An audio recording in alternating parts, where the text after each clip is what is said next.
vračanju na trg dela, strokovna obravnava, izzivi in rešitve. Naši strokovnjaki bodo spregovorili o multidisciplinarnem sodelovanju in povezovanju različnih inštitucij pri vključevanju slepih in slabovidnih na trg delovne sile, od diagnoze do popolne usposobljenosti. Svojo izkušnjo pa z obravnavo pa bo podelila tudi gospa Rosana Rolberg, ki je uspešno končala rehabilitacijo. Zdaj pa bi najprej prosila predstojnico očesne klinike, Mojco Urbančič, da pove par stvari, kako se na očesni kliniki pomaga ljudem s slepoto in slabovidnostjo pri vračanju. Ja, na očesni kliniki se zavedamo, da obravnava oseb z okvaro vida ni zaključena takrat, kadar so zaključene možnosti običajnega, klasičnega medicinskega zdravljenja, ampak se nadaljuje v procesu celovite rehabilitacije do ponovnega vključevanja oseb z okvaro vida v vsakdanje življenje. Ponosni smo, da imamo na očesni kliniki Nacionalni center za rehabilitacijo slepih in slabovidnih, kar nam omogoča, da je ta proces od zdravstvene obravnave preko rehabilitacije kontinuiran proces. Gre za celostno obravnavo, za multidisciplinaren pristop, ki je prilagojen posamezniku in njegovim potrebam in vse skupaj v želji in s ciljem, da se osebi z okvaro vida omogoči pridobitev samostojnosti oziroma ohranjanje samostojnosti in dejavno vključevanje v življenje. Ena od pomembnih oblik vključenosti v družbo je zaposlitev. Zaposlitev je pomembna za posameznika, ker mu daje občutek lastne vrednosti, omogoča mu nek smisel, občutek pripadnosti. Zato so taka srečanja, kot je današnje, zelo pomembna, da se zavedamo, da je za resnično vključenost ljudi, ki imajo kakršnekoli okvare, pomembno okolje, kjer sodelujejo različne stroke, kjer se prepleta sodelovanje različnih družbenih struktur in tudi sistemov. Hvala. Profesor Nataša Vidovič-Valentinčič uspešno vodi Nacionalni center za celovito rehabilitacijo slepih in slabovidnih. Zdaj bi vas pa prosila, da poveste, kako osebe s slepoto in slabovidnostjo se pri iskanju ali ohranjanju zaposlitve srečujejo z mnogimi ovirami. Kako jim pri tem pomagate v vašem centru in kakšna je pri tem vloga oftalmologa? Res je, ta Nacionalni center za celovito rehabilitacijo, ki deluje v okviru očesne klinike in univerzitetnega kliničnega centra, od leta 2018 se ne ukvarja samo s tem, ni le prostor, bi rekla, kjer se oseba z izgubo vida ali pa z močnim poslabšanjem vida nauči nekako živeti ali pa sprejeti to dejstvo, ampak je tudi ta center predstavlja nekako izhodišče za aktivno vrnitev v družbo in v tem našem primeru seveda tudi na delo. In v našem centru z neko multidisciplinarno oceno in z multidisciplinarnim strokovnim timom pomagamo posamezniku ne samo pri konkretno medicinskih težavah, se pravi oftalmoloških, ampak tudi multidisciplinarni tim pomaga pri tem, da se ponovno povrne nekako samozaupanje, smisel, samostojnost in pa seveda funkcionalne sposobnosti, ki so v določenih primerih tudi pogoj za zaposlitev in niso seveda nujno vezane samo na dober vid ali pa na izgubo vida. In v tem okviru je oftalmolog predstavlja pravzaprav eno izhodišče v tem procesu. Namreč oftalmolog je tisti, ki prepozna trajno okvaro vida, ali pa progresivno izgubo vida, vsekakor postavi osnovno diagnozo, oceni prognozo, hkrati potem glede na to in glede na oceno osnovno, se pravi in socialno in psihološko v smeri potencialnega rehabilitanda v celovito rehabilitacijo. Oseba z izgubo vida namreč ne potrebuje samo medicinske rehabilitacije. Nujno potrebna je usklajena podpora različnih strok v našem centru, tudi psihologov, specialnih pedagogov, ki se ukvarjajo z izgubami vida, to so tiflopedagogi, specializiranih medicinskih sester in tudi socialnih delavcev. Vse to nas potem poveže v en tim in skupaj izdelamo individualni rehabilitacijski načrt. In v tem pogledu morda je tukaj vloga oftalmologa nekoliko razširjena ali pa vsaj razširjena v tem našem klasičnem razumevanju medicinskega dela. Se pravi, pomembna vloga je tudi, da zna oftalmolog že v začetku pri prvem pregledu posameznika motivirati, da ne ostanemo pri misli, nič več se ne da. Pravzaprav to je eno končno zatečeno stanje, vemo, da izguba vida je trajna in da ne bo boljše, ampak da je posameznik vsem nekako opolnomočen, da vidi pot naprej skozi rehabilitacijo, skozi morebitno ponovno oceno, ne vem, dela zmožnosti in morebitne vrnitve na delovno mesto. Tako da to je specifika morda tega tudi oftalmološkega dela v našem multidisciplinarnem timu. Hvala, profesorica. Eva Škrlec-Velkavar, vi ste sicer pedagoginja. Slepota in slabovidnost pa povzročita izzive tako v vsakodnevnem življenju kot pri iskanju zaposlitve ali na delovnem mestu. Koliko osebe z izgubo vida pridobijo, kaj lahko osebe z izgubo vida pridobijo s tiflopedagoško obravnavo na tem procesu? Samo sekundo, da smo prišli tule mikrofon. Če se zanimate,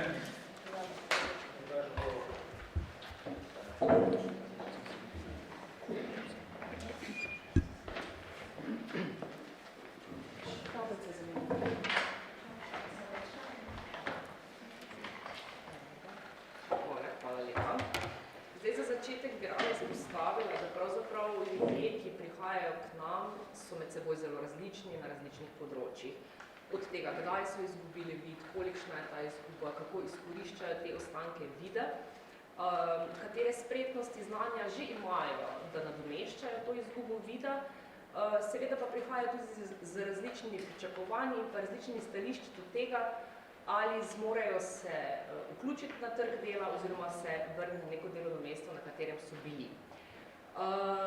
Zdaj, nekateri, se pravi, so v teh procesih novi in s tem velikokrat pridejo, da se sploh ne predstavljajo, da je možno, da se vrnejo na delo. Se pravi, če so kasneje v življenju izgubili vid, sploh ne poznajo pripomočkov, ne poznajo prilagoditev.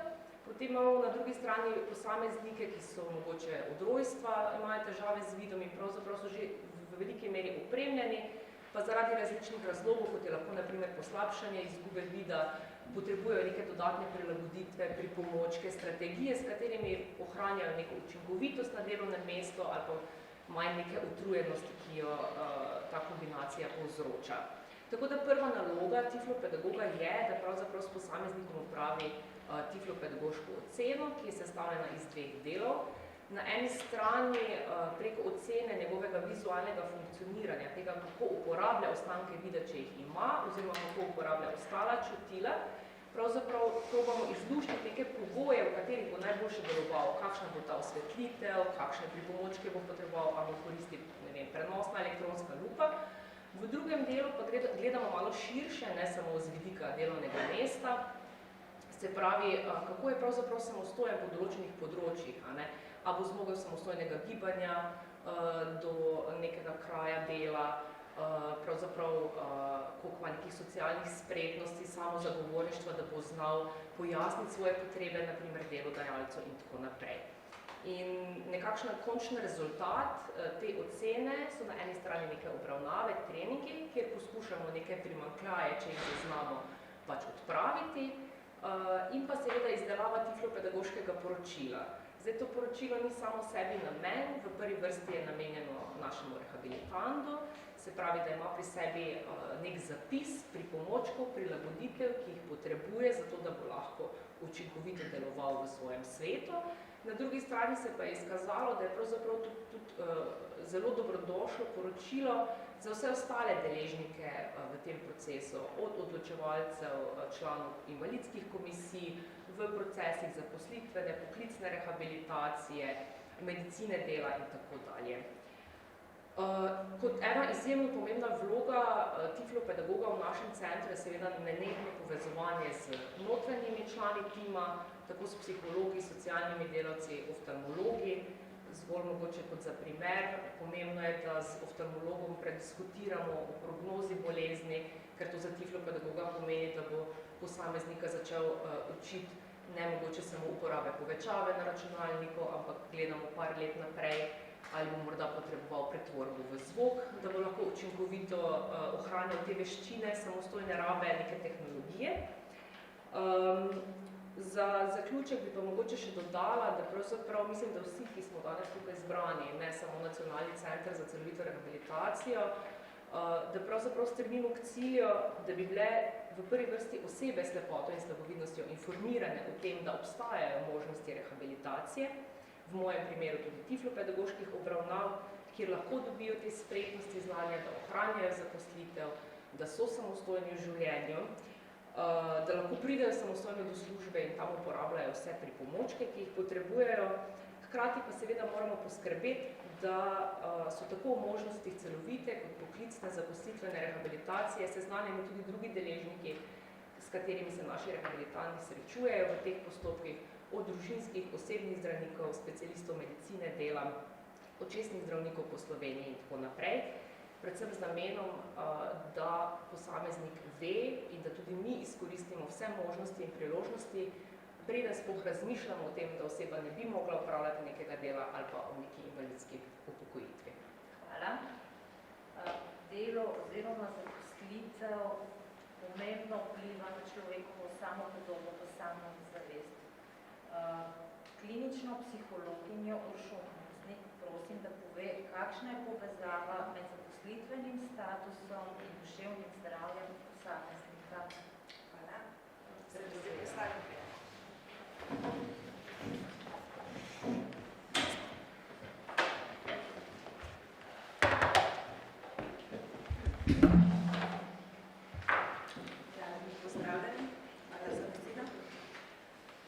Če je posameznik vključen v nek delovni proces, ki presega njegove zmožnosti, to se lahko seveda zgodi, kadar pride do poslabšanja vida oziroma do izgube vida, potem to predstavlja nek stresor, nek stres in lahko, če tega ne naslovimo, vodi v izčrpavanje, kar pomeni, da lahko vpliva na duševno zdravje posameznika. To se lahko kaže kot neka utrujenost in tudi utrudljivost, apatičnost, otožnost, lahko se pojavi tesnova in druge čustvene ter razpoloženjske težave. Pojavijo se lahko tudi kognitivne težave, torej težave s pozornostjo, težave z spominom in to dostikrat nek termin, ki ga pogosto uporabljamo za skupek teh simptomov, je izgorelost. Zato je ključno, da posameznika ob teh spremembah zdravja podpremo v procesu prilagajanja delovnega mesta oziroma pri iskanju druge zaposlitve, kadar je to ustrezna rešitev. V nekaterih primerih pa seveda se pogovarjamo tudi o upokojitvi, torej kadar je to nekako edina možna rešitev. Vseeno stremimo k temu, da se zaposlitev ohrani, kadar je to seveda nemogoče, ker vemo, da zaposlenost ne pomeni le neke finančne varnosti, ampak delo predstavlja tudi neko socialno mrežo, krepi nek občutek pripadnosti. Skozi delo se posamezniki tudi vrednotimo, a ne to pomeni, da to vpliva na našo samopodobo dobimo z delom nek občutek smisla, nek občutek koristnosti, delo daje tudi strukturo našemu dnevu oziroma tudi našemu življenju. In vse to so dejavniki, ki v končni fazi ščitijo naše duševno zdravje. Hvala. Gremo naprej. Špela Kolče, kako pa kot socialna delavka prispevate k procesu celostne rehabilitacije oseb z okvaro vida in kakšna je pri tem vaša vloga pri iskanju oziroma ohranjanju njihove zaposlitve?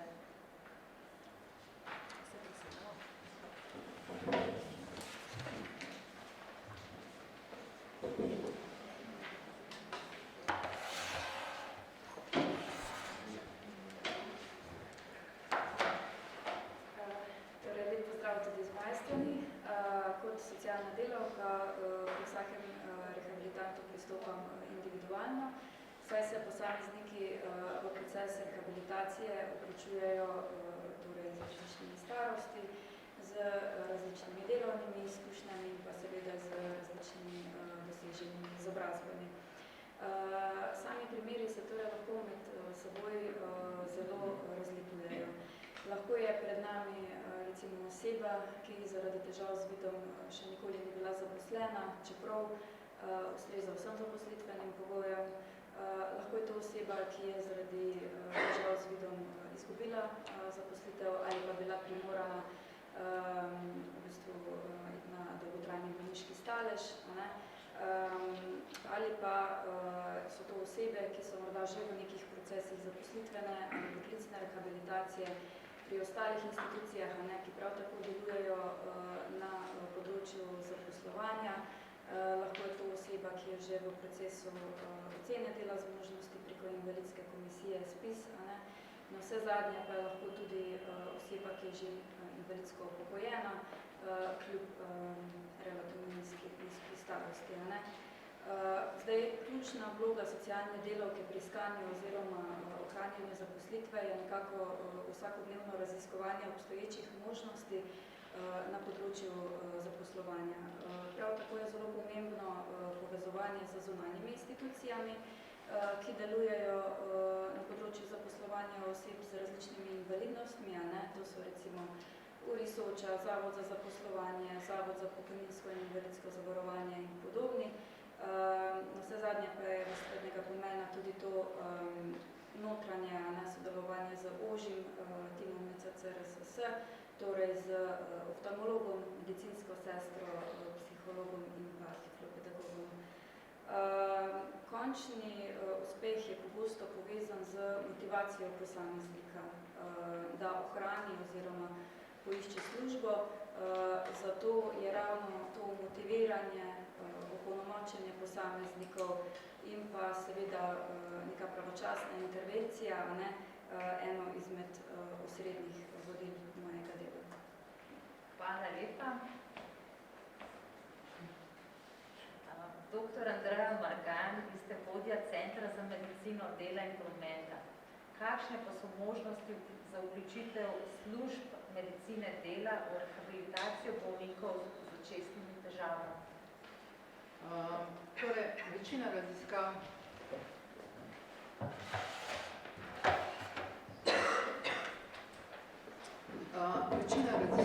govori v prid temu, da je že zelo zgodaj v procesu zdravljenja mogoče zastaviti rehabilitacijske cilje.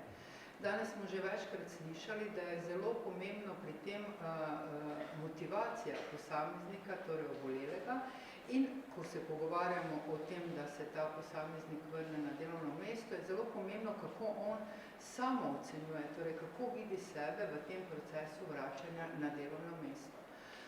Temeljni problem, ki ga sedaj imamo glede vključenosti služb medicine dela, je ta, da je medicina dela zunaj tako imenovanega javne mreže zdravstva, kar pa pomeni, da ni možnosti direktne napotitve specialistov medicine dela v primeru take obravnave strani oftalmologov in tiflopedagogov. Problem je namreč v tem, da smo mi z daljšimi odsotnostmi posameznika po kakšni težji poškodbi vida seznanjeni šele takrat, ko je zdravljenje in rehabilitacija zaključena in se praktično zaključuje bolniški stalež. V vmesnem obdobju, ki je, kot smo danes že večkrat slišali, kritičen, pri tem, da čim prej osebo vključimo v proces vračanja na delovno mesto, pa specialisti medicine dela praktično nimamo nobenega podatka o osebi. Ta podatek pa bi bil pomemben zaradi tega, ker bi nam omogočil, da zastavimo realne cilje vračanja na delovno mesto, da predvidimo, kakšne so možne težave pri vračanju na delovno mesto, kako opremiti delovno mesto z pripomočki, oziroma ali je možno tudi kako drugače organizirati delovni proces. Namreč specialisti medicine dela najboljše poznamo zahteve na določenem delovnem mestu, poznamo tudi, kakšne so nevarnosti in škodljivosti na tem delovnem mestu. Gre za znanja, ki so vključena pri oceni dela zmožnosti.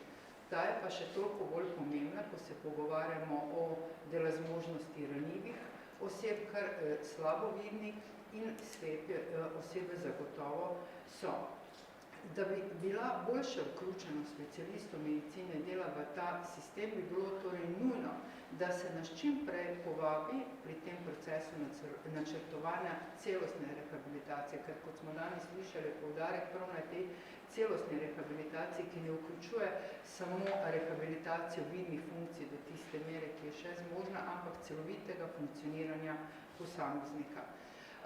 V praksi je tako, da je sodelovanje medicine dela in specialistov oftalmologov utečeno na ta način, ker pogosto specialisti medicine dela rabimo mnenje oftalmologov v okviru drugih preventivnih pregledov, ki jih izvajamo. Tukaj so najbolj znani pregledi voznikov. In to bi lahko bila osnova, da bi skupaj z oftalmologi poiskali načine, kako se specialista medicine dela čim prej vključita v ta proces rehabilitacije. Tudi zaradi tega, ker najboljše poznamo, kakšne so realne možnosti vrnitve v neko na delovno mesto. Tako da verjamem, da je to srečanje tudi en pomemben prispevek k temu, da se medicina dela čim prej vključi v celostno rehabilitacijo slepih in slabovidnih. Najlepša hvala. Zdaj pa k besedi vabim gospod Aleksandro Kuhar z Javnega republiškega štipendijskega sklada.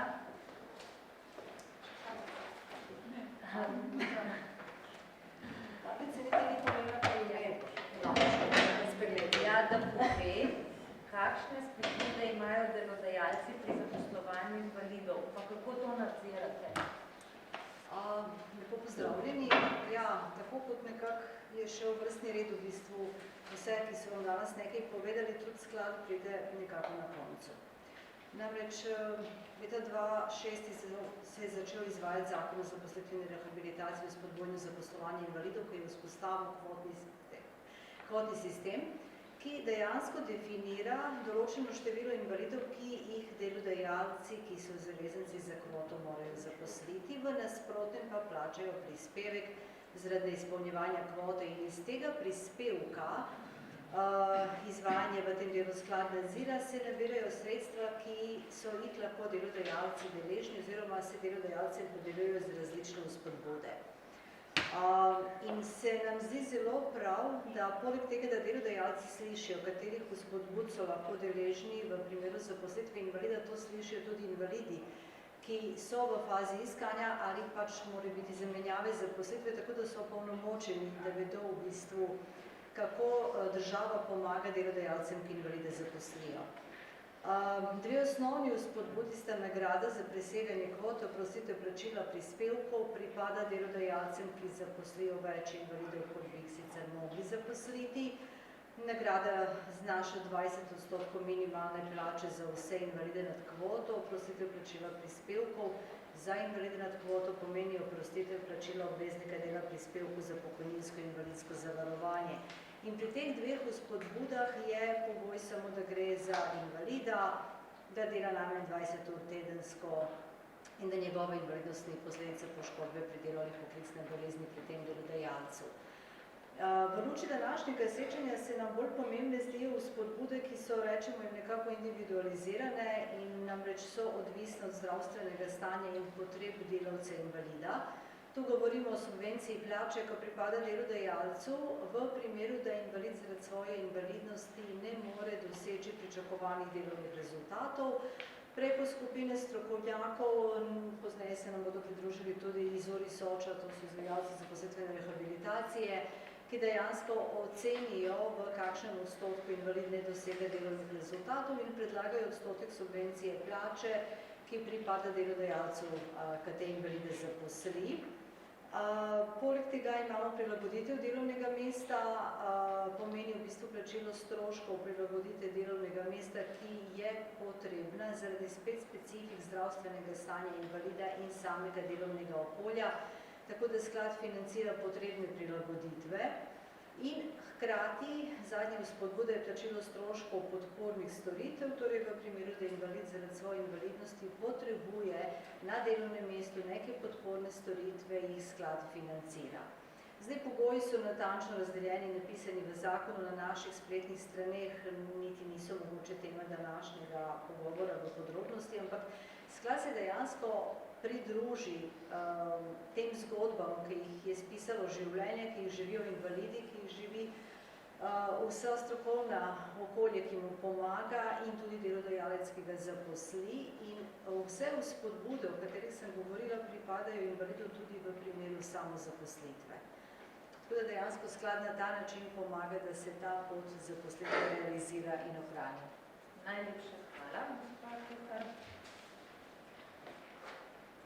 Zdaj pa vabim k besedi generalno direktorico Direktorata za invalide na Ministrstvu za delo, družino, socialne zadeve in enake možnosti, gospod Andrej Kostnoj, da nam pove, kako spodbujate primere dobre prakse za poslovanje invalidov. Aha, je ni.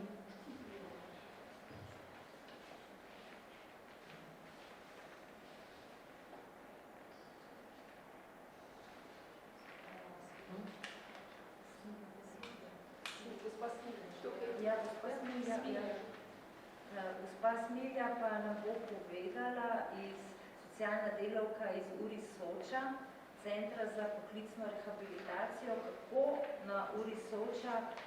kako ste na URI Soča pomoč in podpora osebam s slabovidnostjo in slepoto na trgu dela.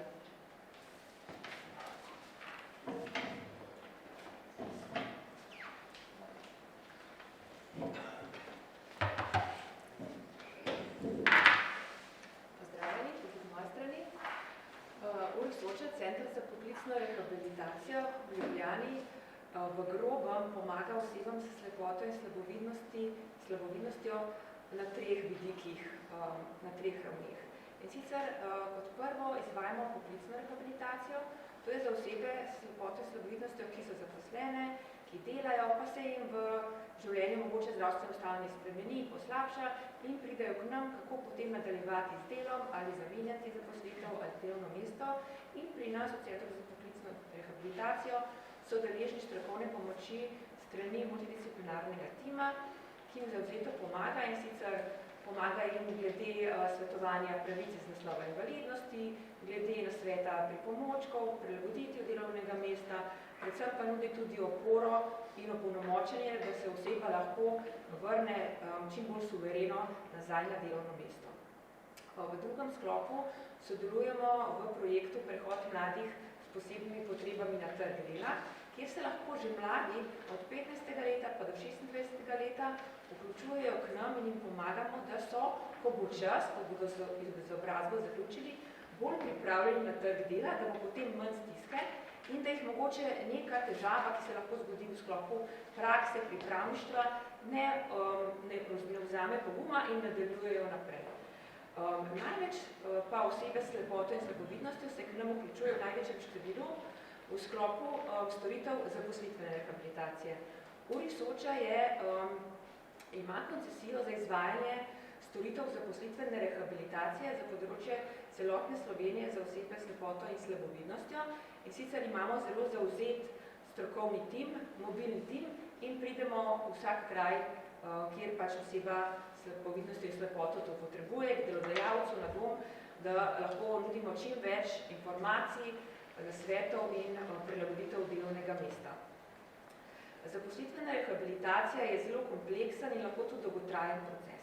Traja lahko tudi do 2 leti in je v tem času potrebno nuditi posamezniku, ki se vključuje k nam, zelo veliko podpore, ne samo nekega znanja in informacij. Zaposlitvena rehabilitacija pomeni, da se posamezniku nudi pomoč, da se usposobi za neko delo, da se zaposli in tudi zaposlitev ohranja. To so res med seboj zelo povezane zadeve. Mi smo pa tukaj sami. Raziskujemo trg dela, sodelujemo z Zavodom za zaposlovanje, skladom za invalide, z očesno kliniko in še z mnogimi drugimi. Res raziskujemo vire pomoči, ker so zelo potrebni. Dejstvo je, da osebe s slabovidnostjo in slepoto na trgu dela zelo težko najdejo zaposlitev, da prilagojenih delovnih mest ni samo po sebi za najti, ampak je treba ustvariti oziroma prilagoditi. Zelo pomembno je, da oseba, ki se obrača na trg dela in ima težave s slabovidnostjo ali slepoto, ve, da je to neko vseživljenjsko učenje, kajti trg dela in gospodarstvo vse spreminja. Vemo, kako zdaj prihaja do digitalizacij, do nekih novih delovnih mest in temu je treba stalno slediti. In pripomoček, ki bi mogoče aktualen 5 let nazaj, sedaj ni več. In to je včasih za nekoga težko, sploh za neke starejše generacije. In tukaj smo, da vidimo to podporo in da posameznik ne odneha, ampak da se res išče in raziskuje. In ta dogodek ob strokovnem dnevu Mednarodnega dneva bele palice je zelo dobrodošel, da se lahko med sabo povežemo, opredelimo neke izzive in predstavimo neke predloge za izboljšave, ker mislim, da vsi rabimo neko nadgradnjo in stremimo k napredku. Hvala lepa. Zdaj pa bomo imeli še eno zgodbo s srečnim koncem. Gospa Rozana Orbek je z vključitvijo v različne procese rehabilitacije in različnih možnih spodbud osebe z invalidnostjo kljub prisotnosti slabovidnosti danes redno zaposlena. Gospa Rozana, bi lahko na kratko povedali kaj o sebi, o poteku vašega iskanja in ohranjanja zaposlitve? Lep pozdrav vsem. Jaz sem slabovidna že od rojstva in imam nekje ohranjenega 20% vida. Imam kolobom, to je nepravilno razvito oko, kar pomeni, da mi manjkajo delčki vidnega polja, imam problem z ostrino vida, kar je pri kolobomu zelo značilno je, da me motijo močne luči, hkrati pa za delo rabim močno luč, ker me slaba svetloba moti. Zaposlena sem v knjižnici Lenart kot grafična oblikovalka. Mi pravimo oblikovalka multimedije, ker skrbim tudi za fotografiranje in snemanje in montažo in skrbim za zunanjo celotno podobo knjižnice. Po izobrazbi sem aranžerski tehnik, celotno šolanje sem opravljala brez prilagoditev. Odločbo o invalidnosti pa sem pridobila komaj po obravnavi na Uri Soča. Na Uri Soča sem prišla po približno malo manj kot 2 letih po prihodu na Zavod za zaposlovanje. Potem sem na Uri Soča pridobila oceno zmožnosti in oceno prilagoditve delovnega mesta. Medtem smo pa, oziroma so moja delovna terapevtka iskala delodajalca, kjer bi lahko upravljala usposabljanje na konkretnem delovnem mestu. In tej prošnji se je odzvala naša knjižnica, kjer sem po 2 letih začetka obravnave na Soči začela usposabljanje. Začelo se je za 3 meseci, ki so bili zadovoljni z mojim delom in smo nadaljevali do konca tistega koledarskega leta. Potem sem pa prešla na javna dela, ki so se nadaljevali še dodatno leto, pa potem na pogodbo za določen čas, pa sedaj na nedoločen čas. V knjižnici sem že 11. leto. Imam prilagojeno delovno mesto, kar pomeni, da imam programski povečevalnik zaslona, brez katerega bi zelo težko delala. Potem stacionarno lupo in manjšo prenosno lupo. Smo pa letos po 10 letih menjali opremo, ker je bila zastarela in smo zaprosili tudi za novo in sem k naboru vse te opreme, ki sem jo prej omenila, po oceni iz Urisoča prejela še prenosno namizno svetilko, ki mi pomaga pri delu, ki ni povezano z računalnikom.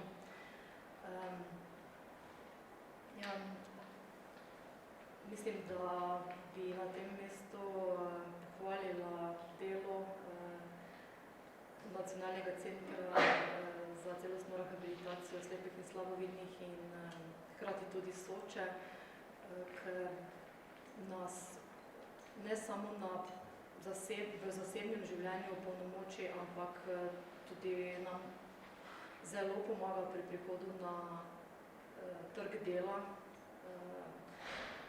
Poudarjala bi tudi to, da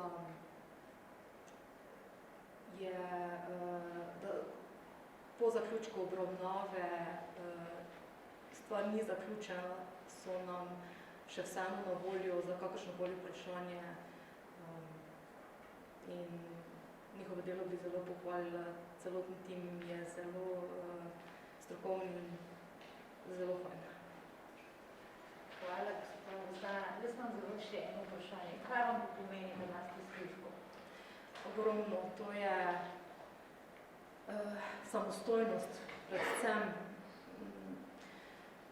Marsikdo brez take obravnave, kot nam jo ponujajo ustanove, kot je ta in Urisoča, ne bi prišel do zaposlitve. Mislim, da bi tudi jaz bila brezposelna. Najlepša hvala. Hvala vsem strokovnjakom. Ponovila in strokovnjaki so vam na voljo za vprašanja. Janja Županesta, katera dela so ta najpogostejša, ki jih slepi in slabovidni lahko opravljajo? Ali je to tako različno, da je čisto vsak? Zdaj so moj primer, če smem, v preteklosti so bila. Kar to res je v preteklosti so sigurno bila neka dela, ki so mogoče nekako veljala specifično za osebe z izgubo vida, ponavadi pomislimo na kakega telefonista. Danes pravzaprav z razvojem tako na eni strani tehnologije, kot ne nazadnje to, da moramo vedeti, da vseeno tako procesi zaposlitvene, poklicne rehabilitacije, to, da imamo zdaj možnost rehabilitacije, celovite rehabilitacije v našem centru, s tem, da omogočamo to pravico do rehabilitacije, pravzaprav lahko to pomeni vključevanje v zelo različne službe, delovna mesta. Zdaj, če me po spominu sprašujete, mislim, z nekimi prilagoditvami, rabo pripomočkov, mogoče tudi naborom nekih delovnih nalog, ki jih oseba lahko opravlja, so lahko to od računalničarjev do grafičnih, oblikovalcev, medicinskih sester, učiteljev, maserjev. Zdaj, zavedati se pa moramo, da imamo tu zelo raznolike ljudi, da imamo tiste, ki so popolnoma brez ostankov vida, do tistih, ki v resnici zelo spretno izkoriščajo te ostanke z vida z nekimi pripomočki in v resnici razen kakvi šoferji, oftalmologi pa medicina prometa.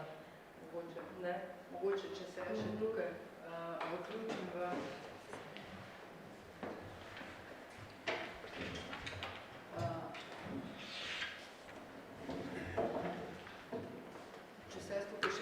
odgovor. Za veliko večino delovnih mest zadostuje že povprečna vid, kar pa pomeni, da to so vsa ta delovna mesta, ki jih je potem možno z ustreznimi tehničnimi pripomočki tako prilagoditi, da osebe opravljajo. Mogoče je boljše vprašanje, katera delovna mesta pa res ne pride v poštev. To so tista delovna mesta, za katere obstajajo jasna zakonska določila, pravilnike, kakšne morajo biti vidne zahteve. To so, kot je bilo že omenjeno, to so vozniki, vojaki, policisti. Tudi ne morejo biti tista delovna mesta, kjer se zahteva dobra koordinacija in gibanje v nekem prostoru. Torej, če neko delovno mesto zahteva, da oseba prehaja skozi različne obrate, je verjetno manj primerno zaradi tega, ker kakorkoli obrnemo, večina teh tehničnih pripomočkov je bolj kot ne stacionarna. Mogoče še član sveta, govorimo predvsem zdaj, kako spodbujamo slednje in slabobine, da se prilagajajo na delovno mesto, kaj vse jim je na voljo, kako pa na drugi strani spodbuditi delodajalce, da bi vendarle omogočili slednje in slabobine in ponudili delovno mesto in se zavedali, da je morda prav pri njih mesto zanje. Ne vem, mogoče še kdo drugi bi želel kaj? Mogoče jaz na tem mestu, ja.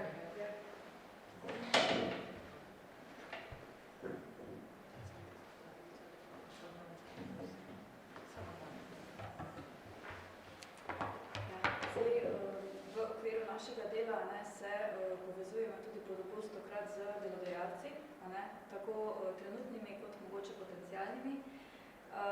Zelo velik poudarek devamo predvsem na to, da tudi opolnomočimo naše rehabilitante. To pomeni, da je nekaj obravnav specifično namenjeno temu, da jih opremimo z vsemi znanji, da se lahko delodajalcu predstavijo.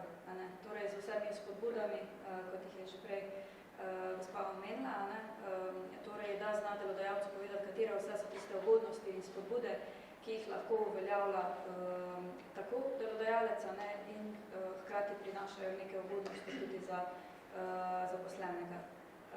Hkrati pa ob vsakršni priložnosti, tudi ko sodelujemo z delodajalci, vedno znova poudarjamo te prednosti. Zdaj v zadnjem času moramo reči, da v primerjavi s preteklostjo so delodajalci že kar dobro seznanjeni, katere ugodnosti in pravice jim prinaša zaposlena oseba s statusom invalida. Mogoče, če smem dodati, kar se, mislim, da na celotni ravni trudimo, pa ne nazadnje danes tukaj tudi sedimo, je pa to ozaveščanje, priprava nekih strokovnih srečanj. Zdaj mi jutri nadaljujemo tukaj z dogodkom ob dnevu Bele palice, ki je namenjeno ravno temu, da smo pravzaprav z nekimi strokovnimi prispevki izbrali vse te službe, ki sodelujemo v teh procesih, da se tako med sabo krepimo neke povezave in s tem pravzaprav tudi v svet pošiljamo to informacijo potencialnim delodajalcem. Kot pa je kolegica že rekla, velikokrat pride do tega, da se zgolj ne predstavljamo, kako bi, če pomislite na svoje zaposlitve, kako bi oseba s lepoto ali pa slabovidnostjo počela vaše delo, sem skoraj da prepričana, da večina bi rekla, to pa ne bi šlo. Niti ne raziskujemo naprej, zato ker nimamo nekih pozitivnih izkušenj ali izkušenj sploh. In jaz mislim, da je potrebno, da se damo priložnost za te izkušnje, pa če smo delodajalci ali tisti, ki iščemo zaposlitve ali kakorkoli že.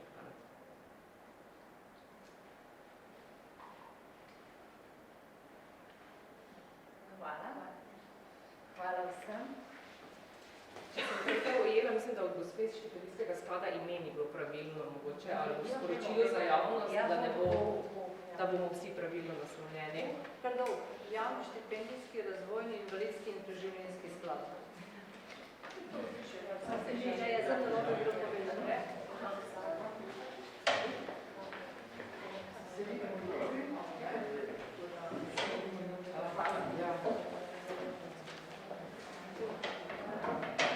Hvala. Počnem še prezentacijo. Jaz sem konzervala, da s temi tehničnimi navodili, tako da oprezem. Hvala.